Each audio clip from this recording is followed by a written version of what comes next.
ओम पंचषष्टितमः सर्ग 65वां सर्ग।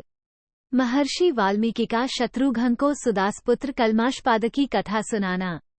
अपनी सेना को आगे भेजकर अयोध्या में 1 माह रहने के पश्चात शत्रुघ्न अकेले ही वहां से मधुवन के मार्ग पर प्रस्थित हुए।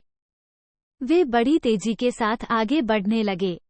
1 रघुकुल को आनंदित करने वाले शूरवीर शत्रुघ्न रास्ते में 2 रात बिताकर तीसरे दिन महर्षि वाल्मीकि के पवित्र आश्रम पर जा पहुंचे।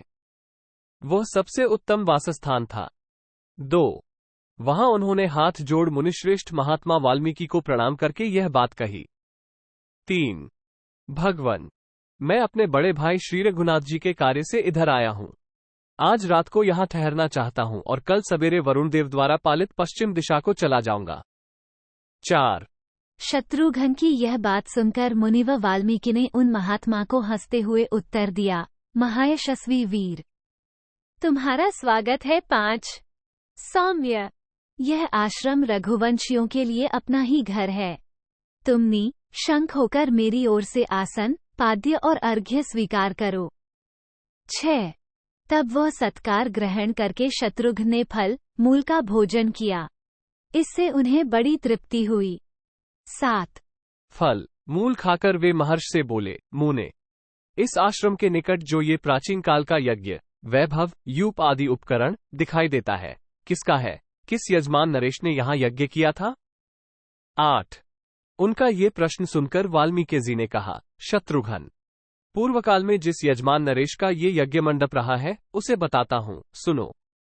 9 तुम्हारे पूर्वज राजा सुदास इस भूमंडल के स्वामी हो गए हैं। उन भूपाल के वीरसह मित्रसह नामक एक पुत्र हुआ जो बड़ा पराक्रमी और अत्यंत धर्मात्मा था। 10 सुदास का वह शूरवीर पुत्र बाल्यावस्था में ही एक दिन शिकार खेलने के लिए वन में गया। वहां उसने 2 राक्षस देखे जो सब ओर बारंबार विचर रहे थे। 11 वे दोनों घोर राक्षस बाघ का रूप धारण करके कई हजार मृगों को मारकर खा गए। फिर भी संतुष्ट नहीं हुए, उनके पेट नहीं भरे। 12 सौदास ने उन दोनों राक्षसों को देखा, साथ ही उनके द्वारा मृगशून्य किए गए उस वन की अवस्था पर दृष्टिपात किया। इससे वे महान क्रोध से भर गए और उनमें से एक को विशाल बाण से मार डाला। 13 एक को धराशायी करके वे पुरुष प्रवर सौदास निश्चिंत हो गए। उनका अमर्ष जाता रहा और वे उस मरे हुए राक्षस को देखने लगे। 14 उस राक्षस के मरे हुए साथी को जब सौदास देख रहे थे, उस समय उनकी ओर दृष्टिपात करके उस दूसरे राक्षस ने मन घोर संताप किया और सौदास से इस प्रकार कहा, 15 महापापी नरेश, तूने मेरे निरपराध साथी को मार डाला है, इसलिए मैं तुझसे भी इसका बदला लूंगा। 16 ऐसा कहकर वह राक्षस वहीं अंतर्धान हो गया और दीर्घकाल के पश्चात सुदास कुमार मित्रसह अयोध्या के राजा हो गए। 17 उन्हीं राजा मित्रसह ने इस आश्रम के समीप अश्वमेध नामक महायज्ञ का अनुष्ठान किया। महर्षि वशिष्ठ अपने तपोबल से उस यज्ञ की रक्षा करते थे। 18 उनका वह महान यज्ञ बहुत वर्षों तक यहाँ चलता रहा। वह भारी धन संपत्ति से संपन्न यज्ञ देवताओं के यज्ञ की समानता करता था। 19 उस यज्ञ की समाप्ति होने पर पहले के वैर का स्मरण करने वाला वह राक्षस वशिष्ठ जी का रूप धारण करके राजा के पास आया और इस प्रकार बोला, 20 राजन, आज यज्ञ की समाप्ति का दिन है, अतः आज मुझे तुम शीघ्र ही मांसयुक्त भोजन दो। इस विषय में कोई अन्यथा विचार नहीं करना चाहिए। 21 ब्राह्मण रूपधारी राक्षस की कही हुई बात सुनकर राजा ने रसोई बनाने में कुशल रसोइयों से कहा।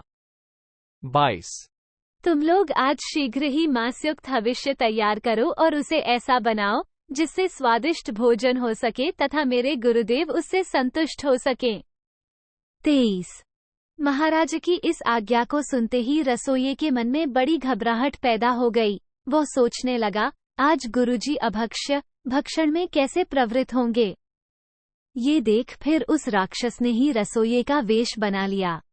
24 उसने मनुष्य का मांस लाकर राजा को दे दिया और कहा, यह मांसयुक्त अन्न एवं हविष्य लाया हूँ, ये बड़ा ही स्वादिष्ट है। 25 नरश्रेष्ठ, अपनी पत्नी रानी मदयंती के साथ राजा मित्रसेन ने राक्षस के लाए हुए उस मांसयुक्त भोजन को वशिष्ठ जी के सामने रखा। 26 थौली में मानव मांस परोसा गया है। ये जानकर ब्रह्मर्षि वशिष्ठ महान क्रोध से भर गए और इस प्रकार बोले।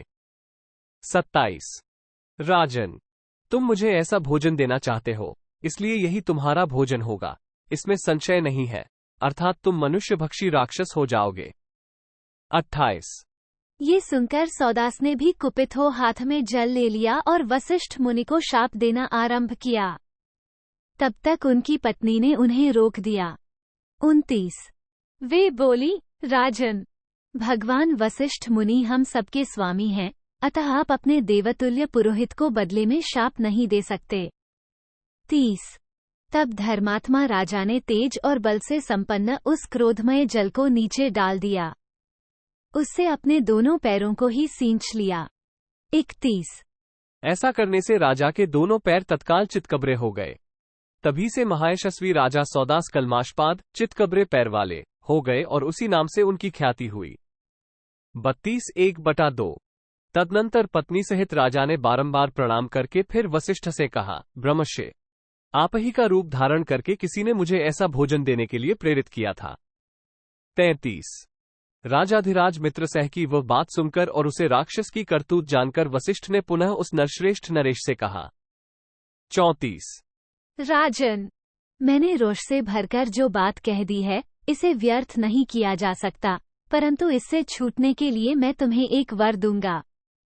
35 राजेंद्र, वह वर इस प्रकार है, ये शाप 12 वर्षों तक रहेगा, उसके बाद इसका अंत हो जाएगा।